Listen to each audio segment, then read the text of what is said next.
Alrighty, alrighty. Just ignore that.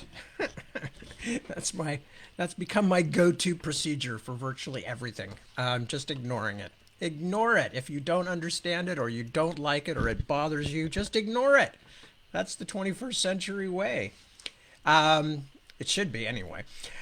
Okay, hello, good evening, good afternoon, wherever you may happen to be in the world. Good morning, I'm Tad. I'm going to read. And before I do, anything else I need to talk about? Not really. We're starting, well, we started last night or early this morning, we started Otherland. So I'm going to continue. We are reading, I am reading, it is being read, the first volume of the Otherland series called City of Golden Shadow. Right? Yeah. Okay.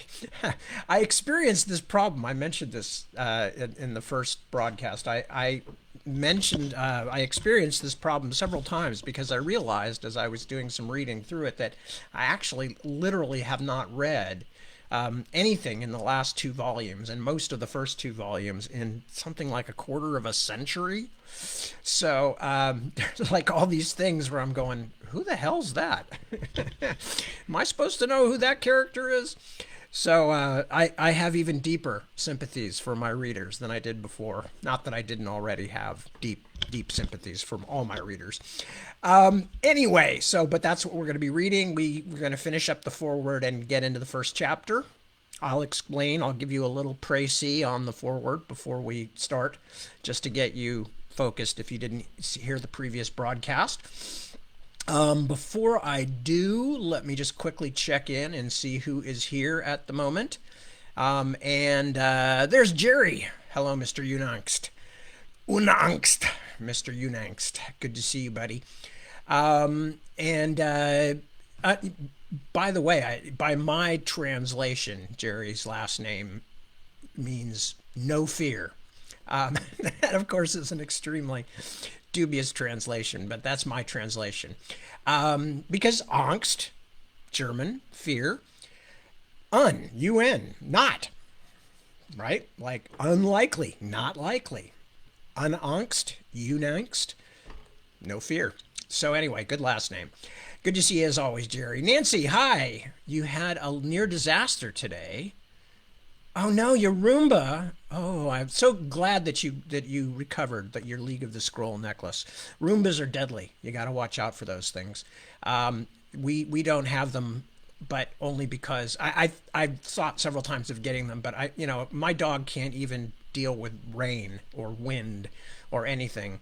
So the idea of having a little robot zipping around the living room, he'd probably never come back in again in his life. So anyway, hi, Ron. Good to see you. I'm glad you're still enjoying the book. You should, because it has a lot to do with things that you and a few other people gave me in terms of important feedback. But I'm glad. Medardo, hello. Good to see you. Is it possible to know why Michael Whalen won't illustrate the last book? No, you didn't get it wrong. No, there's two last books. And there's a bunch of complicated factors involved that are, a lot of them are internal publishing politics that aren't really my business to explain in public. I'm very sad about it too, because I love Michael's work. This happened to me before with Shadow March, where Michael did the first cover, and then we had to get another artist, a very good artist, Todd Lockwood, to do the next three. So I'm sad about it, but it is what it is. And so we are going for the same look for the covers as we used on the Brothers of the Wind. That's going to be the cover look now. So that's what's going on. I wish Michael was doing them. He does such wonderful work. I've always been very pleased and thrilled and proud to have Michael's work on my covers. But sometimes things fall out differently. Schedules change. Publishers have different ideas. There's not much to be done about it. So I regretfully have to say, no, we're not going to have Michael, but I think that the books will be striking and still, obviously what's inside won't change. So anyway, Kelly, hello, good evening. Good to see you. Kristen, hello, good to see you too. Emily, you couldn't make the last 2 weeks. That's all right. You loved Brothers of the Wind. I'm so happy. That's very, very nice. I don't know if I do keep getting better, but I do keep working, and that's what's important. But thank you very much. The compliments are always appreciated. Kenneth, hello, Kenneth. Becca, hello, Becca. Good to see all of you folks. Claudia, hello, hello. And another nice comment. Thank you very much, Claudia. Much appreciated. Carl, good evening to you too, sir. James, hello. And another nice comment on Brothers of the Wind. Thank you so much. I do appreciate it. I really do. It's one of the things, I've said this before, but I'll say it again. There are times when it is very, very difficult to do things because not only is it a job in the sense of it's work that you have to do sort of all the time. You know, you can't just go like, oh, I'm tired of doing this. I'm going to live off of my riches because, of course, you have to have riches to live off of riches. But it also consumes me at all times, you know. So it's day and night. I mean, just now, as I was waiting to get to this part of the evening, and Deb was watching Project Runway or something with the headphones on. I was just lying on the bed thinking about stuff I'm working on for the third and fourth volumes of the current series, The Last King of Ostenard. So it's a very consuming job to have, and there are times when I just kind of feel like, does anybody even care? You know, I mean, it's like, you know, because without going into a great deal of detail, I am the people who like my work really seem to like it. A lot of other people, for whatever reason, whether it's because of the size of the books, the complexity, the depth, or maybe just because I'm not as good a writer as I think I am. I don't know. But there are a lot of other people who are not only indifferent, but some people are actively like dislike it, which is why, for instance, I said in the past, I tend not to read a lot of reviews. I I was looking at something the other day. I think it was a Reddit board where they were discussing Otherland, and you know, like several negative comments. One of them was just like, "It's all crap. It's just," or you know, "It's just crap," or something like that. And I really spent like, you know, I mean, it just kept coming up. I'm like, God, what did I do wrong? You know, so. But conversely, compliments do help. You know, I don't read reviews because very often because then I take them too seriously. But compliments remind me that there are people who want to read these things that I put so much of my life and effort into. And therefore, you know, I really appreciate them. So that is not a solicitation for more compliments. Please, that is not what that is at all. But just letting you know, I genuinely do value it when people have nice things to say, and it keeps me going. Oftentimes on those days when you're feeling like, God, why don't I just chuck it all and start working the late shift at the 7-Eleven or something? You know, then you you go, oh, wait, no, there are people out there saying keep doing it. So anyway, end of story. But thank you. Appreciated. Tim Speckins, good evening to you. Jeremy, I know the birthday balloons are going down, aren't they? I don't dare leave the comments right now to look at the screen to see what they look like, but I'm sure you're right. So, anyway, okay. There, see, this already starting to slide away on me before I've had a chance to say hello to everybody. There's Barban. Hello, Barban. Kristen, there you are. Good. I'm glad you're doing better on the connection. Tim, good evening to you, sir. Oh, I already said that. Well, anyway, I say it again anyway. Good evening. Jim, excellent. Glad to hear it, Jim. I'm glad you are. I'm enjoying reading it too. Thank you, Jerry. Glenn, hello, Glenn. Nice to see you. Yes, Jeremy. Lily's here somewhere. Yes, she's in her chair, her favorite place. James. Oh, you're thanking the other people. Yes, they Ron and Ilva and Jeremy and Angela. The four of them. Angela's the one you won't necessarily see very often on these readings. Ilva's in Germany, but Jeremy and Ron are in the United States, so they tend to show up for one or both. They all had a huge amount to say that was really helpful in this whole series. So, yes, they deserve the thanks. And as far as I know, I haven't paid them anything for it. So they deserve the thanks even more because they ain't getting much in the way of money out of it. Ron points out that there's always two last books when it comes to Tad's writing. Yes, it's so true. Timothy's birthday today. Congratulations, Timothy. And feliz cumpleaños. And what is it? What do we say? Frohe Geburtstag? Anyway, Frohe Geburtstag. No, you say something else with birthday. But anyway, you get the point. Happy birthday to you. Thank you for sharing it with us. And Debbie, hello. I'm glad you made a live broadcast. Good to see you. Igor from Croatia. Oh, I had such a good time the 2 times I've been to Croatia. I really look forward to going back there again. So, Igor, thank you for dropping in, and I hope you'll stick with us. Anybody else I haven't said hello to yet? Nope, I think I've got everybody. Again, a nice compliment from Emily. Thank you.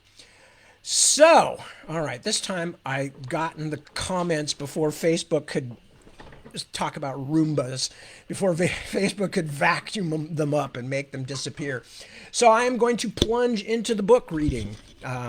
So I thought I'd at least get through the introduction, the foreword, last night, but combination of me waiting too long and the foreword, of course, being longer than I thought it was, which happens a lot, meant that I didn't. So the foreword of the first Otherland book starts with a guy named Paul Jonas. This is for those of you who haven't read the book. So it starts with a foreword about a guy named Paul Jonas. He's in a trench in March of 1918 in the First World War on the Western Front. He has just survived a bombardment. He's in a trench by himself at the moment because everybody has just gone higgledy-piggledy back to an earlier trench because of the bombardment. He's by himself until he meets a rather mysterious yellow-eyed soldier who asks him for a light and chats with him and says things about, like, have you ever thought about just getting out? Really getting out? Which means nothing to Paul. And then that soldier disappears around a corner, and a little later when Paul follows him, Paul discovers that the trench ends in a big wall of mud. There's nothing there. So then later on, as he discovers this, he looks up and other things happen. But he looks up and sees a shell from one of the German heavy guns coming down. The shell lands on top of him. As far as he's concerned, he's dead. He wakes up and he's still on this weird battlefield, but nobody else is there. There's a gigantic shell crater and a gigantic tree that stretches up beyond the clouds. So as far as Paul's concerned, he should be dead. He might actually be dead. He doesn't know. And as he says, this is like a fairy tale. What do you do with an impossibly gigantic tree in a made-up story? Well, you climb it. So he climbs the tree. This is all still the foreword. You can see why it took a while. And I'm leaving out parts. He climbs the tree, gets to the top of it, enters a castle after walking across the clouds. He enters a castle, and in the castle, the first thing he discovers is a indoor jungle, like a conservatory, plants and trees and all that stuff. And in that jungle there, he finds a weeping woman who is actually part bird. And as he is talking to her and she's saying pretty inexplicable things to him, the one thing she does keep saying is, you have to leave before the old man comes back. And Paul, of course, is rather nonplussed by all of these things, this dreamlike experience of having been on a World War I battlefield and now being in a castle in the clouds talking to a bird woman. And that's where we are. So I'm going to just go back about a couple of paragraphs, and we're going to continue with the foreword. A terrible hissing sound, loud as 1,000 serpents, set the leaves around them swaying. The bird woman gasped and shrank back into the center of her cage. A moment later, a great clanging tread sounded through the trees, which shivered, stirring more dust. "It's him!" Her voice was a muffled shriek. "He's back!" Something huge was coming nearer, huffing and banging like a war engine. A harsh light flickered through the trees. "Hide!" The naked terror in her whisper set his heart hammering. "He will suck the marrow from your bones." The noise was becoming louder. The walls themselves were quivering, the ground pitching. Paul took a step, then stumbled and sank to his knees as terror fell on him like a black wave.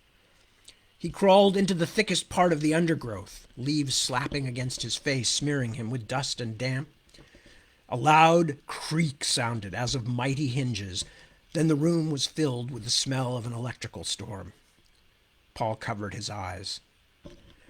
I am home. The old man's voice was as loud as cannon fire and just as boomingly inhuman. And where is your song to greet me?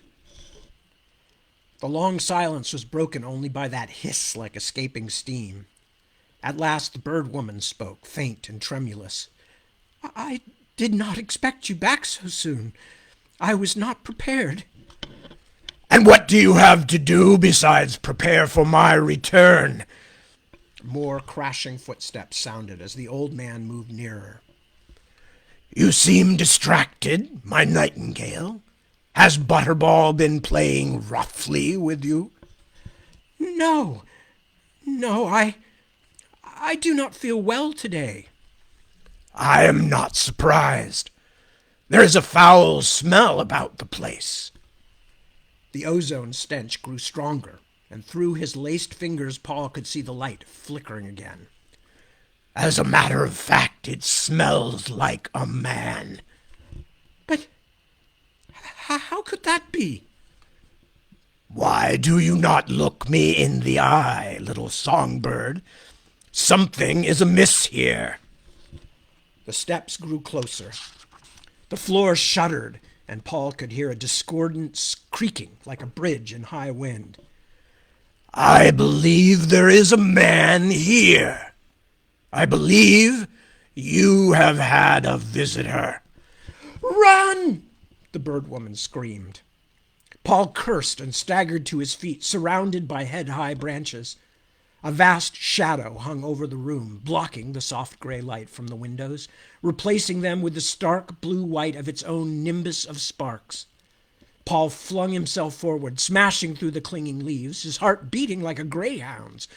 The door, if he could only find the door again. Something scurrying in the shrubbery. The Titan's voice was amused. Warm flesh and wet blood and crisp little bones. Paul splashed through the pond and almost lost his balance. He could see the door only a few yards away, but the great clanking thing was just behind him. Run! The woman pleaded. Even in his terror, he knew that she would suffer some dreadful punishment for this. He felt that he had somehow betrayed her. He reached the door and flung himself through, skidding and then rolling on the smooth stone floor. The huge gate stood before him, and thank God, it was open. 100 steps, maybe more, difficult as running in treacle. The whole castle shook beneath his pursuer's tread.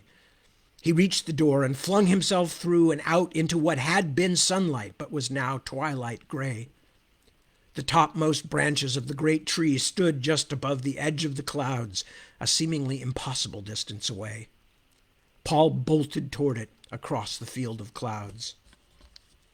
The thing was pushing through the door. He heard the great hinges squeal as it forced its way. Lightning-scented air billowed past him, almost knocking him off his feet, and a great roar filled the sky. The old man was laughing. Come back, little creature. I want to play with you. Paul sprinted across the cloud trail, his breath scorching in his lungs. The tree was a little closer now. How fast would he have to climb down to move beyond the reach of that terrible thing? Surely it couldn't follow him. How could even the great tree bear the weight of such a monstrosity? The clouds below his feet stretched and jounced like a trampoline as the old man stepped from the castle. Paul tripped and fell forward. One of his hands came down to the side of the trail, pushing through the cloud surface as through cobwebs. He scrambled to his feet and sped forward again. The tree was only a few hundred paces away now. If he could only... A great gray hand as big as a steam shovel curled around him, a thing of cables and rivets and rusting sheet iron. Paul screamed. The clouds fell away as he was jerked high into the air, then turned to dangle in front of the old man's face. Paul screamed again and heard another cry, dim but mournful echo from the distant castle, the keening of a caged bird. The old man's eyes were the vast cracked faces of tower clocks, his beard a welter of curling rusted wire. He was impossibly huge, a giant of iron and battered copper pipes and slowly turning wheels that steamed at every crack, every vent. He stank of electricity and grinned a row of concrete tombstones. "Guests may not leave before I can entertain them." Paul felt the bones of his skull vibrate from the power of the old man's voice. As the great maw opened wider, Paul kicked and struggled in the cloud of choking steam. "Too small to make much of a meal, really," said the old man, then swallowed him. Shrieking, Paul fell down into oily, gear-grinding darkness. "Quit that, you bloody idiot!" Paul struggled, but someone or something was holding his arms. He shuddered and went limp. "That's better. Here, have a little of this." Something trickled into his mouth and burned down his throat. He coughed explosively and struggled to sit up.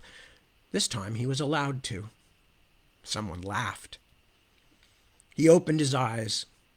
Finch was sitting beside him, almost on top of him, framed by the mud of the trench top and a sliver of sky. "You'll be all right." Finch put the cap back on the flask and stowed it in his pocket. "Just a bit of a knock on the head. Sad to say, it's not enough to get you home, old man. Still, Mullet will be pleased to see you when he gets back from shifting his bowels. I told him you'd be fine." Paul leaned back, his head full of muddled thoughts. "Where?" "In one of the back trenches. I think I dug this bastard myself 2 years ago. Fritz suddenly decided the war wasn't over yet. We've been pushed back quite a way. Don't you remember?" Paul struggled to hold on to the diminishing tatters of his dream. A woman with feathers like a bird who spoke of a grail. A giant like a railroad engine made of metal and hot steam. And what happened to me? Finch reached behind him and produced Paul's helmet. One side of the crown was dimpled inward. "Piece of shrapnel, but not enough to get your ship back. Not very lucky, are you, Jonesy?" So it had all been a dream, just a hallucination after a minor head wound. Paul looked at Finch's familiar face, his gray-shot mustache, the weary eyes behind steel-rimmed spectacles, and knew that he was back where he was supposed to be, sunk once more in the mud and the blood. Of course, the war went on, uncaring of the dreams of soldiers, a reality so devastating that no other reality could compete. Paul's head ached. He reached up to rub his temple with a dirty hand, and as he did so, something fluttered from his sleeve into his lap. He looked quickly at Finch, but the other man was rooting in his bag, hunting a tin of bully beef, and had not seen. Paul lifted the object and let it catch the last rays of the sun. The green feathers sparkled, impossibly real, impossibly bright, and completely untouched by mud. Okay, before I start chapter 1, and actually section 1 or book 1, should just mention two things. Each section starts with a poem. So there's going to be a poem first, a familiar one to some of you. And then each chapter begins with what we call net feeds, which are real world. This is sometime in the middle of this century. So these are essentially news off the net. Okay, and I have to read them because they're part of the story in a very odd kind of offhand way. But the first thing I'm reading here is the beginning of the book 1, or section 1, or first volume, and that is a poem, and not by me, as you'll see at the end. First, Universe Next Door. Pity this busy monster, man unkind. Not. Progress is a comfortable disease. Your victim, death and life safely beyond, plays with the bigness of his littleness. Electrons deify one razor blade into a mountain range. Lenses extend unwish through curving where-when, till unwish returns on itself. A world of made is not a world of born. Pity poor flesh, and trees, poor stars and stones, but never this fine specimen of hyper-magical ultra-omnipotence. We doctors know a hopeless case if... Listen, there's a hell of a good universe next door. Let's go. By E. Cummings. Chapter 1. Mr. Jingo's Smile. Netfeed News. Failed chip leads to murder spree. Visual. Kashivali at arraignment in body restraints. Voiceover. Convict Alexander Kashivali's behavioral chip suffered an unexpected failures. Let me start that one again. Voiceover. Convict Alexander Kashivali's behavioral chip suffered an unexpected failure, authorities said today, after the mod paroled Kashivali, visual, scorched shopfront parked fire trucks and ambulances, killed 17 restaurant customers in a flamethrower attack in the Serpukhov area of Greater Moscow. Visual. Dr. Konstantin Grukhov in university office. Grukhov. The technology is still in its early stages. There will be accidents. One of the other instructors pushed open the cubicle door and leaned in. The noise of the corridor swept in with him, louder than usual. Bomb threat. Again? Rini set her pad down on the desk and picked up her bag. Remembering how many things had gone missing during the last scare, she retrieved the pad before walking into the hallway. The man who had told her, she could never remember his name, Yono something or other, was several paces ahead, vanishing into the river of students and instructors, moving leisurely toward the exits. She hurried to catch him. Every 2 weeks, she said. Once a day during exams.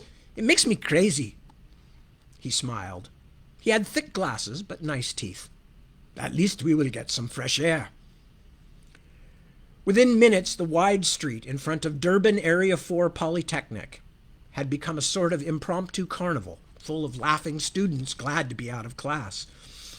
One group of young men had tied their coats around their waists like skirts and were dancing atop a parked car, ignoring an older teacher's increasingly shrill orders to cease and desist. Rini watched them with mixed feelings. She too could feel the lure of freedom, just as she felt the warm African sun on her arms and neck, but she also knew that she was 3 days behind grading term projects. If the bomb scare went on too long, she would miss a tutorial that would have to be rescheduled, eating up more of her rapidly dwindling spare time. Yono, or whatever his name was, grinned at the dancing students. Rini felt a surge of annoyance at his irresponsible enjoyment.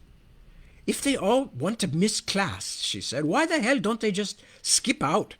Why play a prank like this and make the rest of us? A flash of brilliant light turned the sky white. Rini was knocked to the ground by a brief hurricane of hot, dry air as a tremendous clap of sound shattered glass all along the school facade and shivered the windows of dozens of parked cars. She covered her head with her arms, but there was no debris, only the sound of people screaming. When she struggled to her feet, she could see no sign of injuries on the students milling around her, but a cloud of black smoke was boiling above what must be the admin building in the middle of the campus. The campanile was gone, a blackened, smoking stump of fibramic skeleton, all that remained of the colorful tower. She let out her breath, suddenly nauseated and lightheaded. Jesus mercy! Her colleague clambered to his feet behind her, his dark skin now almost gray. A real one this time.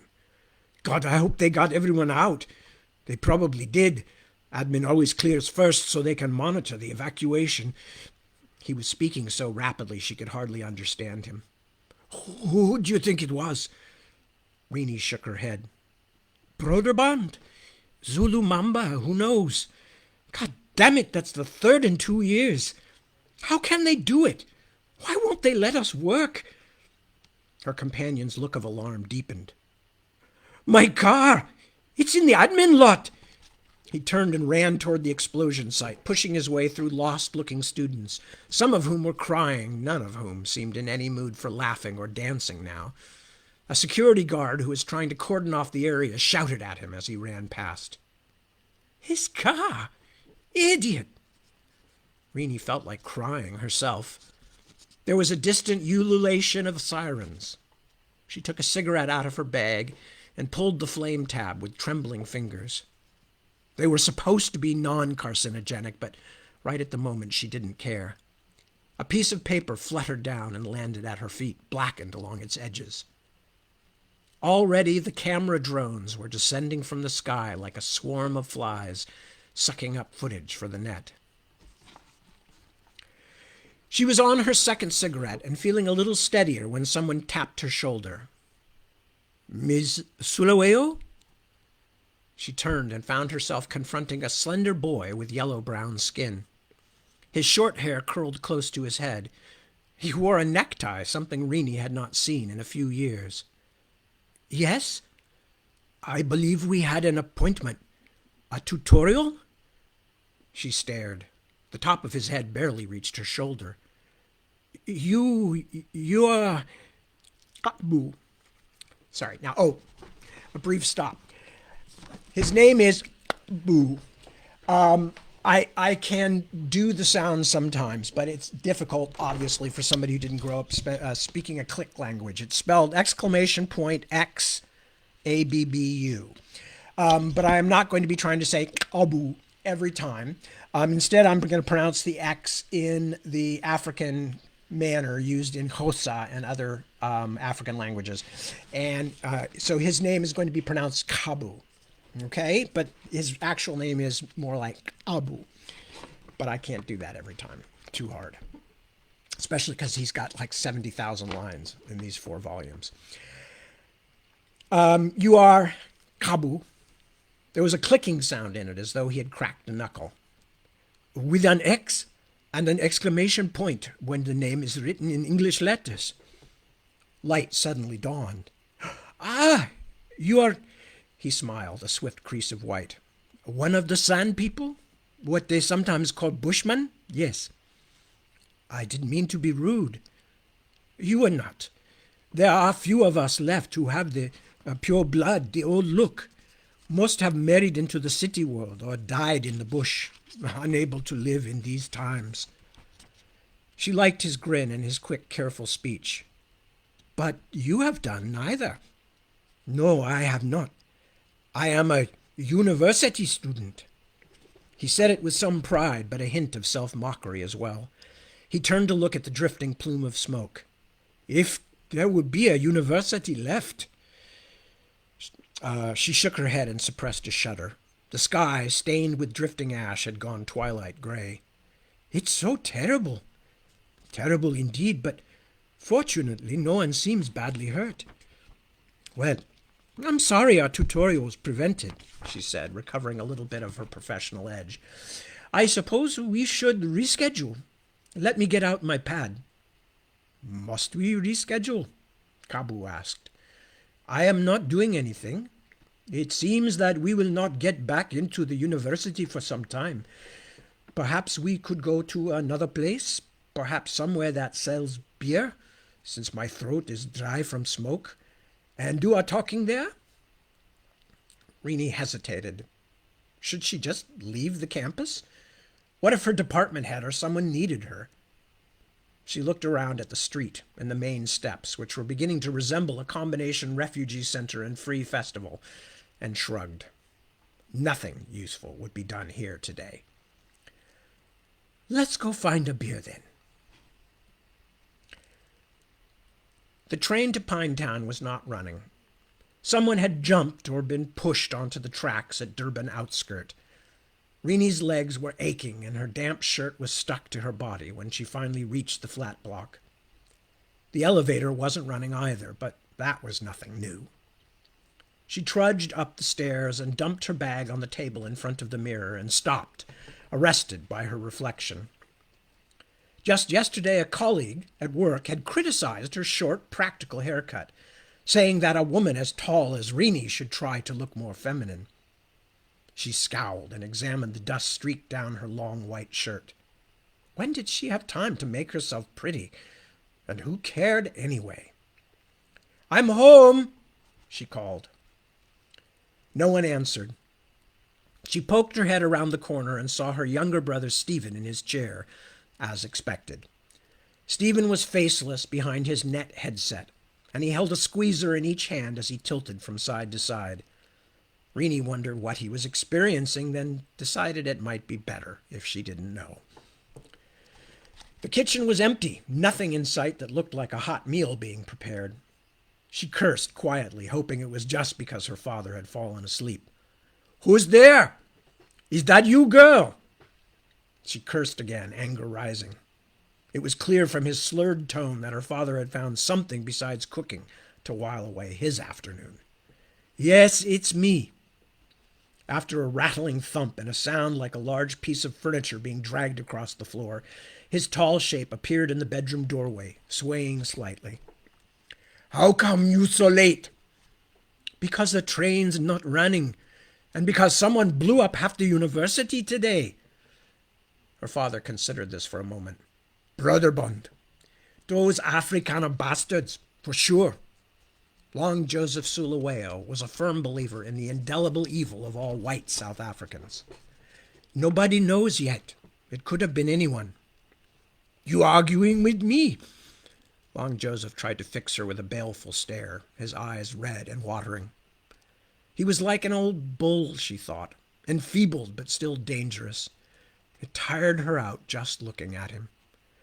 "No, I'm not arguing with you.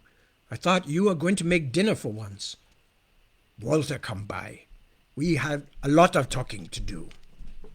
Had a lot of drinking to do, she thought, but held her tongue. Angry as she was, it wasn't worth going through another evening of shouting and broken crockery. "So it's up to me again, is it?" He swayed, then turned back into the darkness of his bedroom. "Suit yourself. I'm not hungry. I need some rest. A man needs his sleep." The bed springs rasped. Then there was silence. Rini waited a moment, clenching and unclenching her fists, then stalked over and pulled the bedroom door closed, trying to make herself some room, some free space. She looked over at Stephen, still rocking and jiggling in the net. He might as well be catatonic. She slumped into a chair and lit another cigarette. It was important to remember her father as he had been, she reminded herself, as he still occasionally was. A proud man, a kind man. There were some people in whom weakness, once it appeared, grew like a cancer. Mama's death in the department store fire had found and revealed that weakness. Joseph Sulaweo no longer seemed to have the strength to fight back against life. He was letting it all go, slowly but surely disconnecting from the world, its pains and disappointments. A man needs his sleep, Rini thought, and for the second time that day she shuddered.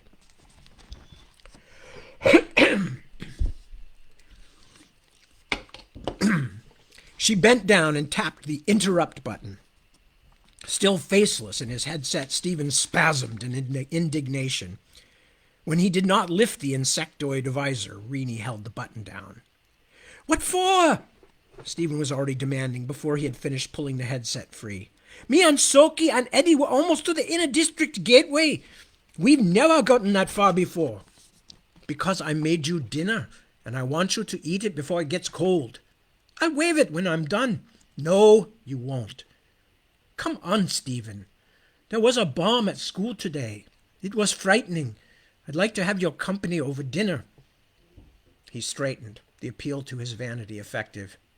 "Cheese, what'd you make?" "Chicken and rice." He made a face, but was seated and pushing it into his mouth before she returned from the kitchen with a glass of beer for herself and a soft drink for him. What blew up? He chewed rapidly. People killed? No one, thank God. She tried not to be disheartened by his clear look of disappointment. But it destroyed the campanile. You remember the tower in the middle of the campus? Jeez, Major! Who did it? Zulu Mamba? No one knows, but it frightened me. A bomb went off in my school last week. What? You never said a word about that. He grimaced in disgust, then wiped grease from his chin. Not that kind. In SchoolNet. Sabotage. Someone said that some guys from Upper Form did it as a graduation prank. You're talking about a system crash on the net.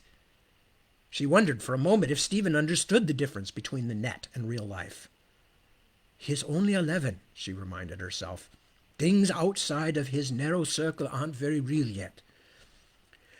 The bomb that went off at the Poly today could have killed hundreds of people.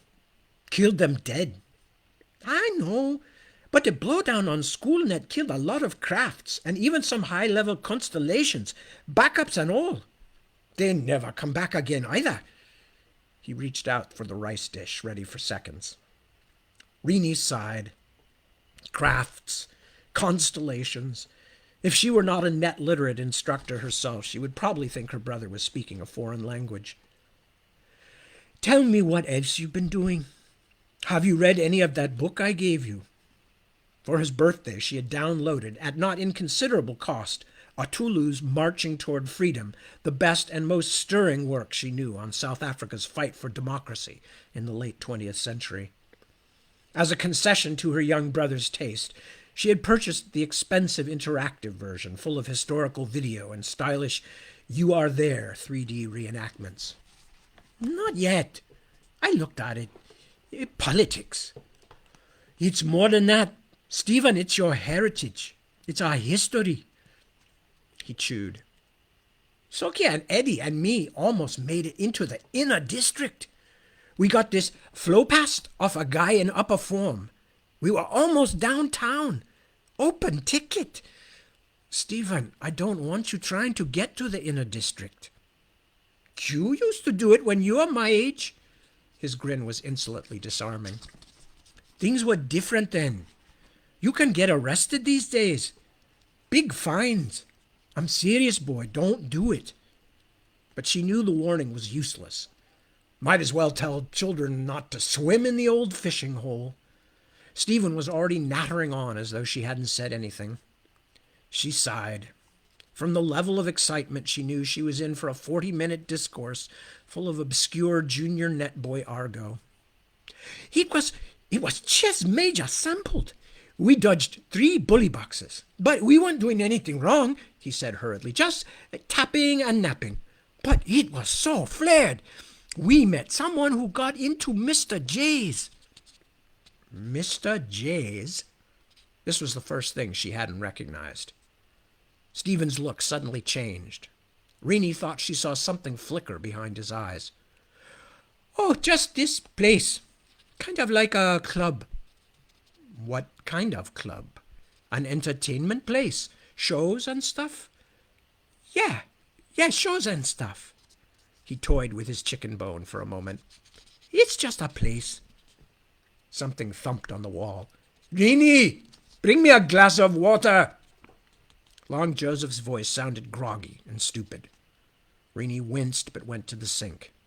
For now, Stephen deserved something like a normal home life, but when he was finally out on his own, things would change around here.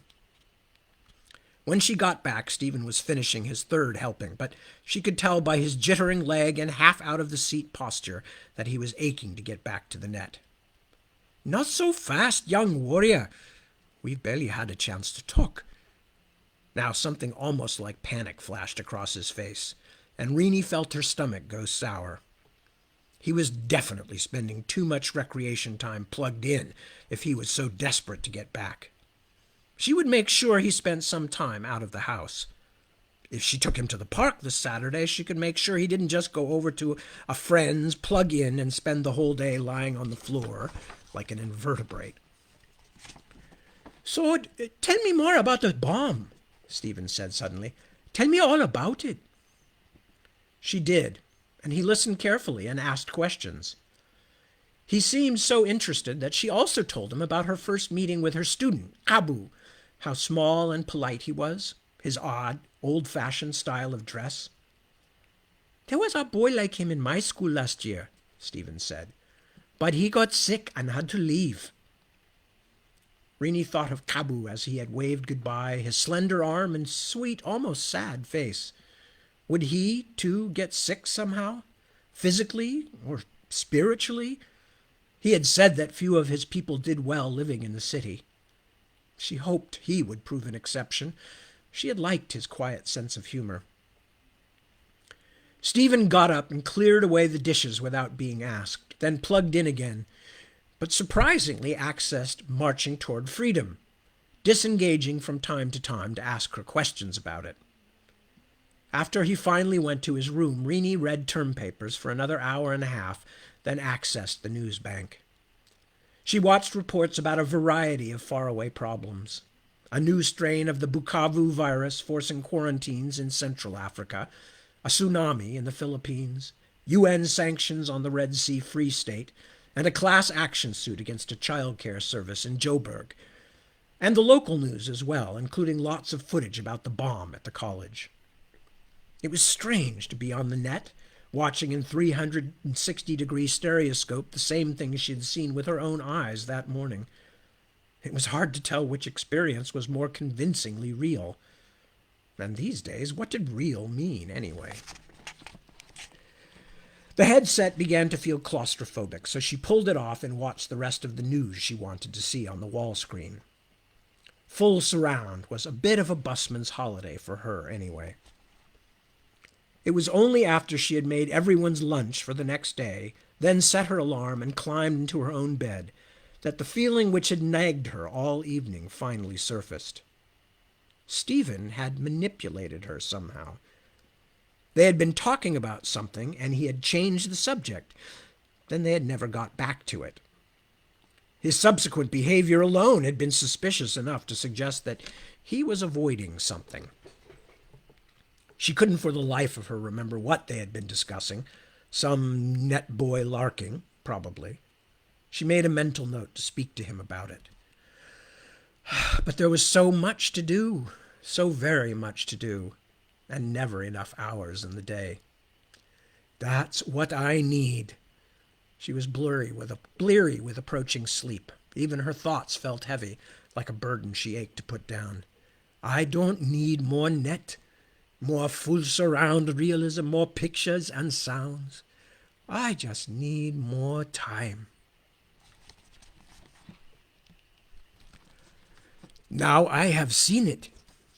Kabu contemplated the apparently distant white walls of the simulation. But I still do not understand precisely. You say this is not a real place. She turned to face him. Even though she herself was only vaguely human in appearance, beginners were comforted by retaining as many of the forms of normal interaction as possible. Kabu, in this beginner's simulation, was a gray, human-shaped figure with a red X across his chest. Even though the X was a normal part of the simuloid, Rini had inscribed a complementary scarlet R across her own figure. Again, anything to make the transition easier. I don't mean to be rude, she said carefully, but I'm really not used to having this kind of session with an adult. Please don't be offended if I tell you something that seems very obvious. Kabu's simuloid had no face, hence no facial expression, but his voice was light. I am not easy to offend, and I know I am an odd case, but there is no net access in the Okavango swamps. Please teach me what you would teach a child. Again, Rini wondered what Kabu wasn't telling her. It had become clear in the past few weeks that he had some kind of weird connections, No one else would be jumped into the Polytechnic's advanced networker program without any background. It was like sending someone to a Johannesburg University literature course to learn their ABCs. But he was smart, very smart. With his small stature and formal manner, it was tempting to think of him as a child or some kind of idiot savant. Then again, she thought, how long would I survive naked and unarmed in the Kalahari? Not bloody long. There was still more to living in the world than net skills. Okay, you know the basics about computers and information processing. Now, when you say, is this a real place, you are asking a very difficult question. An apple is a real thing, yes? But a picture of an apple is not an apple.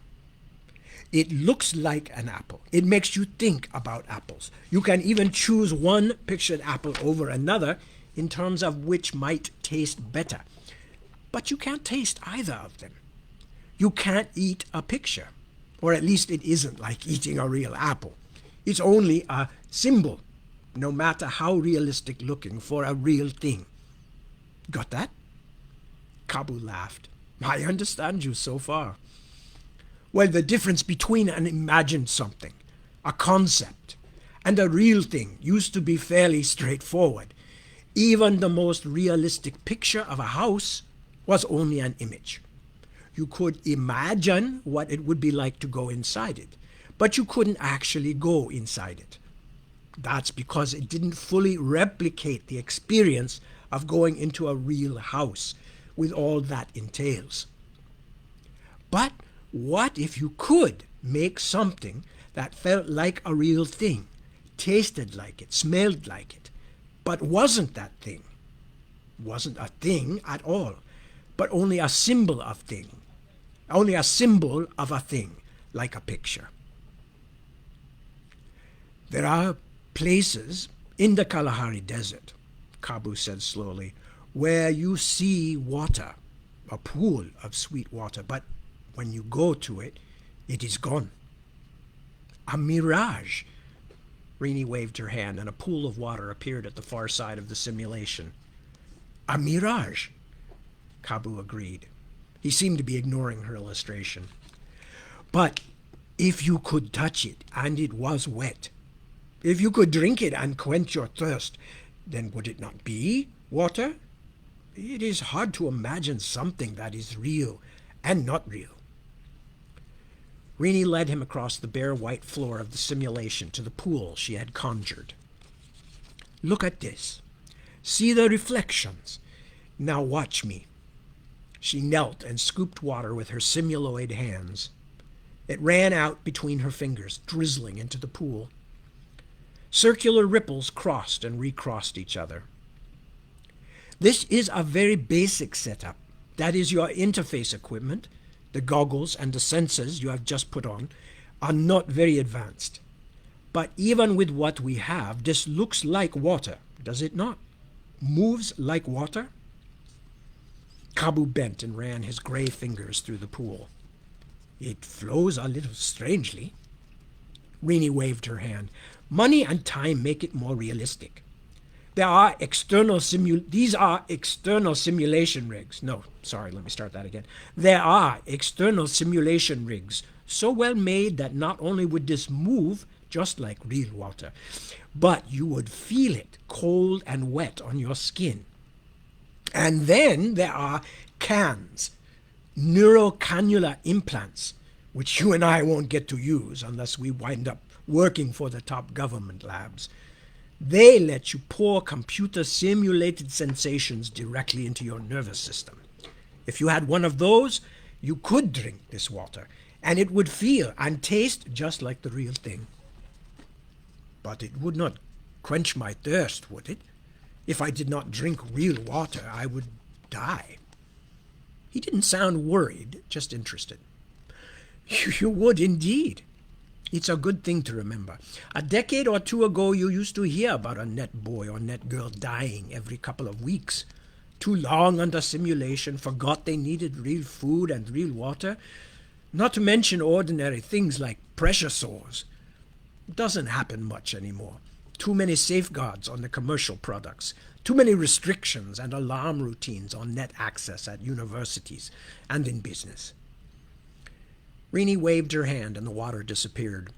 She waved again and a forest of evergreen trees suddenly filled the empty space around them, reddish, rippled bark rising in tall columns and a blur of dark leafy greenness high above. Kabu's sudden intake of breath gave her a childish satisfaction. It's all down to input and output, she said, just as someone used to sit in front of a flat screen and punch in instructions on a keyboard. Now we wave our hands in a certain way and do magic. But it's not magic. It's just input. Just telling the processing part of the machinery what to do. And instead of the result appearing on a screen in front of us, we receive the output as stereoscopic visuals. She indicated the trees. Sound? She gestured again. A whisper of birdsong filled the forest. And whatever else you want, limited only by the sophistication of your processing machinery and your interface equipment. Renee tweaked up a few details, placing a sun in the sky above the filigree of branches, carpeting the forest floor in grass and small white flowers. When she had finished, she spread her hands in a little flourish. See, you don't even have to do all the work. The machines tidy up the details, angles, length of shadows, all that. This stuff is easy. You already learned the basics. You'll be doing this yourself in a matter of weeks. The first time I watched my grandfather make a fishing spear, Kabu said slowly, I thought that was magic too. His fingers moved so fast that I couldn't see what they did. Chip here, turn there, twist the cord. Then suddenly there it was. Exactly. The only difference is that if you want to make the best fishing spears in this environment, you'll have to find someone who'll pay for it. VR equipment starts with the simple stuff everyone has at home. Everyone outside the Okavango swamps, that is. She wished he could see she was smiling. She hadn't meant the remark to be offensive. But to get to the top of the line, you have to own a diamond mine or two, or a small country. But even at a backwater college like this, with our creaky old equipment, I can show you many things. You have showed me many things already, Miss Sulaweo. May we make something else now? Might I make something? By the way, we're going to probably go a minute or two past 8 o'clock. Might I make something? Creating in VR environments. She paused, trying to decide how to explain. I can show you how to do things, make things, but you wouldn't really be doing the work. Not at this level. You'll just be telling some very sophisticated programs what you wanted, and they'd give it to you. That's fine, but you should learn the basics first. It would be as if your grandfather did all but the last stroke of work on the spear and gave you that to do. You wouldn't have made it, and you wouldn't really have learned how to make one of your own. So you are saying that first I need to hunt the right kind of wood, learn how to see and shape the spearhead, how to decide where to put the first chip? He spread his simuloid arms in a comical way. Yes? She laughed.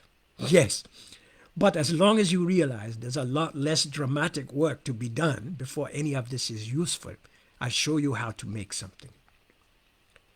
Under Renee's patient instruction, Kabu rehearsed the hand movements and body positions that commanded the microprocessors. He learned quickly, and she was reminded again of how children learn the net. Most adults, when confronted with a new task, tried to think their way through it, which often took them down blind alleys when their logical models failed to match the new circumstances.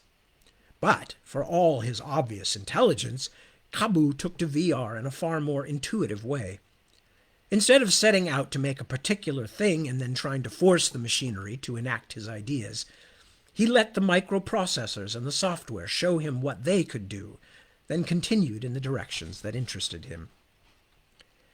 As they watched his first attempts to control shape and color appear and then disappear in midair, he asked her, "But why all this labor and expense to counterfeit? Is that the word? Why should we counterfeit reality at all?" Rini hesitated. "Well, by learning to counterfeit reality, we can make things that cannot exist except in our imaginations, just as artists have always done. Or make something to show what we would like to create, as builders do when they draw a plan. But also we can create for ourselves an environment that is more comfortable in which to work. Just as this program takes a hand gesture," she waved her arms. A puff of white appeared in the sky overhead, "and makes a cloud, it can take the same hand gesture and move a large amount of information from one place to another, or go and find some other information. Instead of hunching at a keyboard or a touch screen as we used to, we can sit or stand or lie down, point or wave or talk. Using the machines on which our lives depend can be made as easy as—" She paused, trying to find a simile. "As making a fish spear." His voice was oddly inflected. "So we seem to have come in a full circle. We complicate our life with machines, then struggle to make it as simple as it was before we had them. Have we gained anything, Miss Sulaweo?" Rini felt obscurely attacked. "Our powers are greater. We can do many more things. Can we talk to the gods and hear their voices more clearly? Or have we now, with all these powers, become gods?" Kabu's change of tone had caught her off balance. As she struggled to give him a reasonable answer, he spoke again. "Look here, Miss Sulaweo. What do you think?" A small and somewhat hard-angled flower had poked up from the simulated forest floor. It did not look like any flower she knew, but it had a certain vibrancy she found compelling. It seemed almost more a work of art than an attempt to imitate a real plant. Its velvety petals were blood red. It's very good for a first try, Kabu. You are a very good teacher." He snapped his clumsy gray fingers, and the flower disappeared. And that's where we're going to stop for tonight, just before we get to the action part. But sadly, that's how it works sometimes. I didn't write these books originally with the idea of dividing them up into hour-long segments for reading, although who knows, maybe I will in the future. So with that, I am going to wrap it up for the night. Oh, Christy's here too, and Mark. Hello, and Mike. Look at all these people who showed up that I hadn't seen before. Lovely to see you. I am going to be back next Sunday, same time as last night, or this morning, 1 a.m. That's Pacific time. And then again this time, 7 p.m. on Sunday as well. And we will continue with Otherland, and we're going to get, in the next chapters, everything begins to heat up and get weird and dangerous. So anyway, with that exhortation and warning, I will thank you once more and importune you to take good care of yourselves and your loved ones and your family and friends and neighbors and everybody. I will strive to do the same, and we will all strive to survive until next week so we can all hang out together again. So thank you very much. Be well. Peace.